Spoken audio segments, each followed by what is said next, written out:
Bon, ben, bienvenue au podcast de CrossFit Laval. C'est Mathieu Dubroc, un des coachs à CrossFit Laval, avec Alexis Dufault. Salut. Un autre coach à CrossFit Laval, puis aussi il s'occupe de la nutrition de la plupart de nos athlètes. Fait qu'aujourd'hui, on veut parler de la nutrition, de la récupération, pendant qu'on est en train de s'étirer un peu. Fait que, Alexis, à quoi ça sert d'avoir quelqu'un qui nous aide avec sa nutrition? En fait, c'est d'être spécifique, donc selon nos objectifs. Donc, c'est un objectif de gain de masse, de perte de poids, de performance, de savoir exactement ce qu'on doit prendre au moment, donc le timing des macronutriments aussi. En fait, la nutrition, c'est pas mal un casse-tête. Il y a des essais-erreurs au début, il faut se le dire, parce que tout le monde est différent. Fait que c'est d'adapter la nutrition à la personne pour que ses objectifs soient atteints le plus rapidement possible. Fait que dans le fond, quelqu'un qui vient te voir, tu vas pas lui donner une feuille tout de suite puis lui dire « Ok, c'est ça que tu fais, reviens me voir dans un an ». Non, pas du tout. Dans le fond, c'est une rencontre d'1 heure, une évaluation. Donc, autant au niveau des problèmes de santé que des balancements hormonaux, on regarde ça ensemble. Après ça, on regarde au niveau des organes si on a une mini-détox à faire. Donc, ça, c'est spécifique à la personne. Puis après ça, dans le fond, on prend aussi les objectifs en conséquence. Pourcentage de gras. Des fois, on m'arrive, on me dit je veux gagner de la masse, puis un pourcentage de gras trop élevé pour aller vers cette direction-là. Fait qu'on doit jaser pour changer d'objectif aussi. Fait que, dans le fond, on prend 1 heure pour voir vers quoi qu'on va s'aligner. Puis après ça, ben, la personne a des petits devoirs à faire, comme écrire 3 jours de temps, tout ce qu'elle mange, pour, dans le fond, évaluer ce que je vais donner. À quel point est-ce que. Fait que tout le monde est tout le temps motivé, tout le monde vient me parler, genre je veux changer ma diète, je veux faire ci. À quel point c'est difficile de vraiment changer sa diète, puis as-tu des trucs pour savoir si on est prêt à vouloir justement faire ce changement-là? Ben, des trucs à savoir, si on est prêt à faire des changements, dans le fond, quand la personne arrive, puis elle me parle de ses habitudes alimentaires, ou quand je vois ses 3 jours, quand j'ai dit qu'il faudrait qu'elle coupe ça, puis qu'elle me répond je suis pas prête à le couper, ben, elle va pas être assez motivée pour le faire, ça c'est clair. Ça m'est arrivé à peu près 1 ou 2 fois où est-ce que j'ai remis un programme, puis la personne était comme ici, où mon Pepsi, puis mes chips. J'ai dit, ben, tu sais, si tu viens me voir, c'est parce que tu vas avoir des changements. Si tu veux des changements, ben, il faut changer ton alimentation. Si je te mets les mêmes choses que tu mangeais, tu n'auras pas de changement. Donc, si vous venez me voir, ben, il faut que vous soyez prêt à changer. À quel point est-ce que c'est toxique de prendre du sucre? Ben, en fait, selon plusieurs études, le sucre, dans le fond, ce qu'il ferait, c'est que ça diminuerait le système immunitaire. Donc, à propos de ça, au niveau du système immunitaire, on parle de la récupération aussi.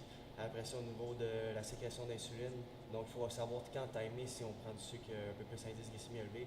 Encore là, c'est tout le temps mieux d'y aller avec du sucre qui est plus naturel que transformé.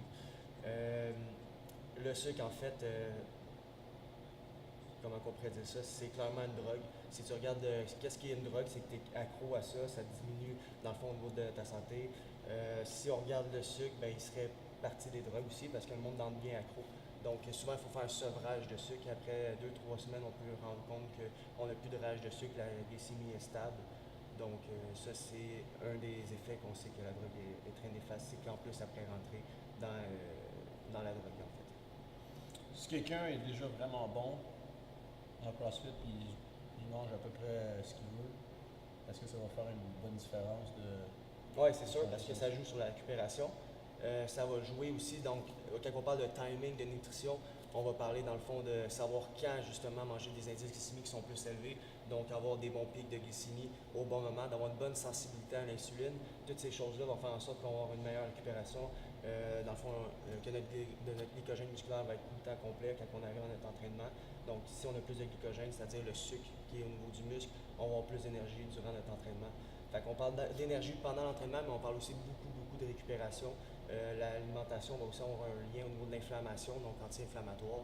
Quand on est bourré d'inflammation, que ce soit une inflammation silencieuse, notre récupération est beaucoup moins rapide. Puis si on récupère plus vite, on peut s'entraîner plus. Donc en s'entraînant plus, on s'améliore plus vite aussi. C'est clair. Je pense que ça, c'est quelque chose que les gens oublient assez souvent. Là.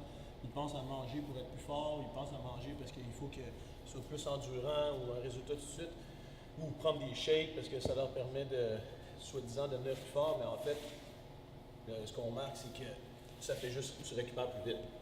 Fait que, faut après que tu sois prêt à pousser plus fort si tu récupères plus vite. Ça veut dire que ton prochain entraînement, tu peux t'entraîner un peu plus, mais il faut que tu sois prêt à t'entraîner pareil.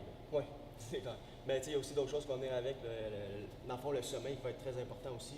L'hydratation, dans le fond, c'est pas une pilule magique. Il faut travailler pour notre alimentation. C'est clair que ça va nous améliorer, mais c'est pas une pilule magique. Il faut travailler pour. Ça, c'est clair. Cool. Fait que vous voyez, le premier step, ça serait d'écrire 3 jours right? 3 Ouais. jours, qu'est-ce qu'on mange pour au moins être capable de, premièrement, de réaliser à quel point on est loin de notre objectif ou proche de notre objectif. Des fois, on est surpris et il n'y a pas grand-chose à changer. Mais ces petites choses-là font toute la différence. Fait que 3 jours de suite en étant le plus précis possible. Hein? C'est pas juste j'ai mangé de la viande et du brocoli. Il faut essayer de rentrer les quantités. Fait que dans tous les cas, vous allez avoir besoin d'avoir une balance. Vous allez avoir besoin d'avoir des tasses à mesurer. C'est à peu près. L'hydratation aussi, donc si on boit du Pepsi, du jus d'orange, de la bière, du vin, de l'eau, je veux savoir les quantités. Il faut savoir les quantités aussi. Puis après ça, que ce soit parce que vous le fassiez avec Alexis ou quelqu'un d'autre, une fois que vous avez ces données-là, bien là, on connaît les données, dans le fond, avec lesquelles vous commencez.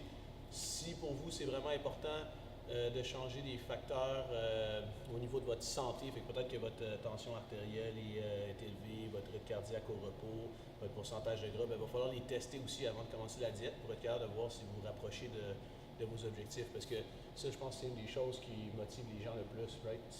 C'est très dur de changer ses habitudes, mais quand on voit qu'on s'approche de ses objectifs puis qu'on les atteint, bien, d'habitude, les gens ils continuent. Oui, définitif.